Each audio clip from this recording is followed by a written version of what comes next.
கல் உப்பு ஒரு ஸ்பூன் போட்டுக்கலாம்.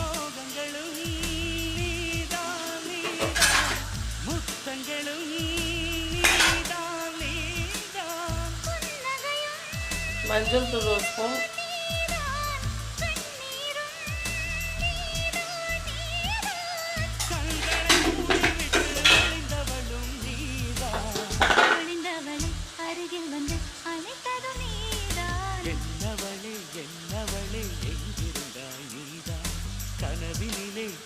மிளகாய் தூள்.